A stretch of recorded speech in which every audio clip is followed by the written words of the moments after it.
If you are a YouTuber looking to gain sponsorships, or you are a brand looking to sponsor a YouTuber, for both of you, this is going to be very important. I learned probably one of the most important lessons in business for me in this process. Now, I've built a brick and mortar business and I did quite well at it, brought it from 0 to 120K in a very short period of time as far as my revenue. Since then, I have decided to go off and be a YouTuber. And over the last 3 years on my main channel, The Epoch of Friar Tuck, I have been waiting for sponsorship, because a lot of what you see on YouTube and you hear from other content creators is, oh, yeah, I get all kinds of offers in my inbox all the time. These are sponsors. And then I hear other things about how, sponsorships are not necessarily rigged, but they may not necessarily be the thing that you want. And I think all of that is wrong for a couple of reasons. One is, yes, the people that are getting this stuff in their inbox, yes, they may have a large audience, but you're basically peddling trinkets at that point in time. That's why a lot of them get turned down, or if they do get picked up, it kind of tarnishes the reputation of the channel. And you're building a channel and you're building a brand yourself, and the last thing you want to do is sit back and tarnish that brand. So everything that you do is building the image, the reputation of that brand. And that's what I've been building. I started off talking about how to survive homelessness because I've had a lot of experience doing it.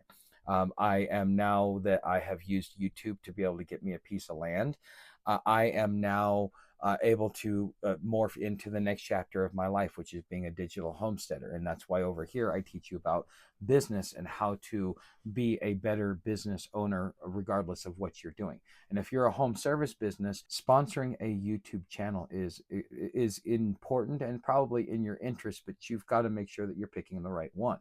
So if you're a brand, one of the things that you want to do is you want to start looking around at content creators that are fit your ideal customer. So do their demographics match your ideal customer? That's pretty much a given. A lot of people do that, but some of this stuff, it doesn't require that. They just want to sell volume. And so if you are a quality brand that wants to have a quality reputation, you have the ability to use YouTube and a content creator to be able to do something along those lines. So this relationship started off with me just being a customer. And then because I liked the business that I was doing, I began referring my viewers and my friends and anybody that I would talk to this individual that I'm doing business with. And so therefore, I was able to develop a relationship. And through this relationship, because business had already been sent, they were able to see that because of how much I believed in it, the testimonials that I give on a regular basis about how much I like doing business with this individual, it set the stage so that when I brought them on to introduce them face to face to my group, because a lot of people, they don't they hear me talk about her, but they don't know who she is. So I put face to name. And by doing that, and how well that, because of me setting the stage for my audience and developing a relationship with her, when I brought her on, she was able to resonate with my audience to where now they're not just invested in me, they're invested in her. And as a brand, this is priceless. You cannot buy this. There is no amount of money that you could spend that would get you this quality of, let's just say, digital marketing, digital advertising, digital branding. Okay, creating your digital footprint, because your reputation is what will make you a household name if you ever want to become a super large brand. Now, as a YouTuber, I chose to develop that relationship because I liked the positive interaction. So by having that positive interaction, and then also hearing about my viewers that go over there and had a conversation with her about buying a piece of property, therefore they come back to me and they say, oh yeah, Stephanie was great, absolutely loved her, I have more questions, I want to ask you your opinion. Then they start asking me back and forth, and so therefore I'm assisting her in closing it because of how interactive my audience is. And as a content creator, you're always trying to meet your audience where they're at, not have your audience meet you where you're at. So when your audience starts asking a lot of questions and wants to know more about it and wants to hear something more dedicated to it, that's your leading indicator that this might be a brand that you want to do business with, that you want to bring on and bring into a sponsorship or some form of mutually beneficial partnership. So at that point in time, the friendship's already been built, the relationship's already been built, the demand within your viewer base has been tapped into a point where they now know the person. There's plenty of people talking within the community about how good this individual is. So therefore, it becomes almost a no-brainer to sponsor. And it's not necessarily about the money, because just through the referrals, this individual could make a lot of money. But it's more or less along the lines of saying, the brand is saying, look, I believe in you and what you're doing, and I love your viewer base so much that I want to attach my name to you. They're no longer worried about metrics, because it's about branding, that their reputation's already been built. And so therefore, if they want to continue to nurture that relationship because of how well it resonates with your audience, therefore you get an opportunity to put out quality companies.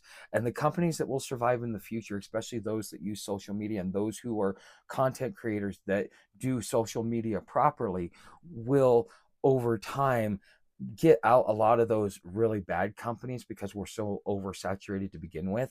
We've got Walmart that sells us cheap Chinese crap. We've got everybody, a race to the bottom, to where the price points are so low that you can't get a quality product.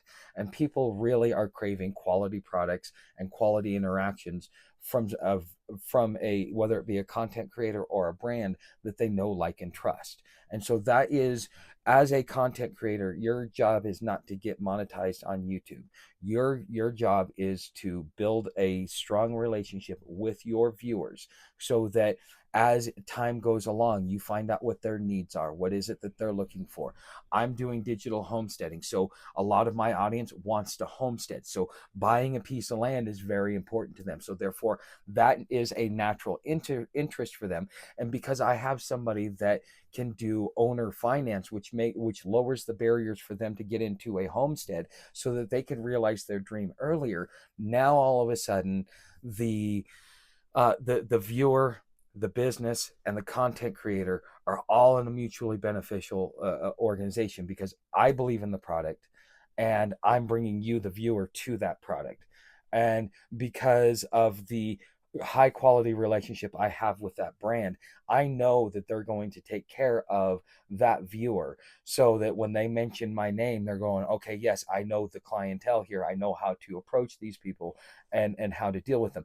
And then that makes the viewer a super fan, because now you brought them into a situation where they were able to take advantage of one of your products. They had an excellent, a stellar experience, and they were able to really move forward in the process. And so everybody benefits from it, and it creates a much stronger base. And so this is why, even with less than 1,000 viewers, if you move with that intent, the way that you develop your relationships with brands and products that you use on a regular basis, that you know, like, and trust, that you want to develop a quality relationship, because some of these big brands, they may not be able to do it.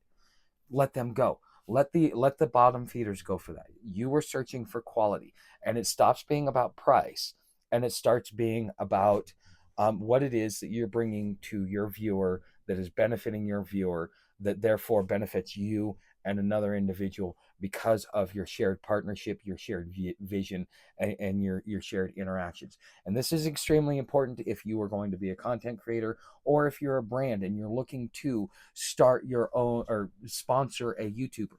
So let's say you're a local company that's a home service business, and you want to sit back and sponsor a YouTuber. Well, find someone that's local, that talks about local issues, that talks about local things. Reach out to them. See if you connect. See if you have similar ethos.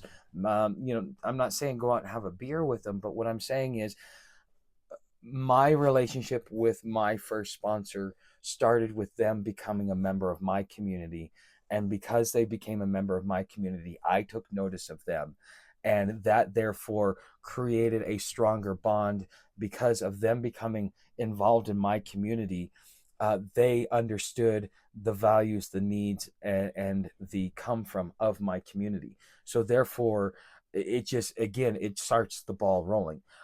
If For me moving forward, one of the things that I do over on my Patreon to get brands that want to work with my main channel, even if you want to work with this channel, because it's all going to be under one conglomerate, I'm going to say that if you want to become a sponsored brand in the future with me, this doesn't apply to my first sponsor because I'm not gonna. You don't move the goalposts once you've made a deal. Don't move the goalposts. Move the goalpost for everybody else, but leave the goalpost for the people you have deals with in place. Otherwise, it'll be very disruptive to what it is that you're building, and it will sow distrust and possible resentment, just because of that. Wait till the renewal and then move it and say, hey, I want you to be over here. But for me, what I'm going to start doing when I start, reaching out to brands that I know, like, and use, I'm going to say is, you need to develop a relationship with me. And this is the membership over on Patreon. $50 a month. And hey, I'll even give you a shout out. I'll talk about how I'm developing a relationship with you, introduce you to my crowd. And if my crowd resonates with you, then we will talk about sponsorship. Otherwise, all they'll know is like, hey, I'm talking to a potential sponsor. This is what they offer. I like them. I want to know what you guys think. My next sponsor that I'm looking for, and I'm already have applied to be part of their brand ambassadorship, is Nido Milk. Nido Milk is one of the best milks that I've ever used, because I live off grid. I don't have refrigeration. I don't have enough power to be able to power everything. But Nido Milk, as far as like when I go to mix it with water, it dissolves so easily. I don't have to worry about it, versus the stuff that comes from the store, the less expensive stuff. And Nido really isn't that expensive either. It's very well priced. It's pretty much the same price as like a great value. But the thing is it dissolves better. And so, as now that I know and like that, now I'm trying to develop a relationship with them, because this is something that my audience has already started to show interest in resonating with. See, this is how you build yourself as a content creator. It's not about views. It's not about getting monetized. That is the carrot and stick to keep you going. If you really want to be successful on YouTube, either as a creator or as a home service business working within the creator community to advertise your business, this is the real. This is going to be the difference between those that have success and those that don't. Who cares that there's a supposed oversaturation? It's not about how many subscribers you have. It's about the quality of subscribers that you do have and the relationships that you've built with them. I hope this helps you guys. Subscribe if you haven't. We're talking about my experience building a home service business. I started off with house cleaning, moved into the commercial side, and built a very successful business until we had the border crisis, which kind of caused me to have to rethink things and shut down. Since then, I have been building a content creator business in the new digital economy. So follow me along with my journey, and I hope to see you in the next one.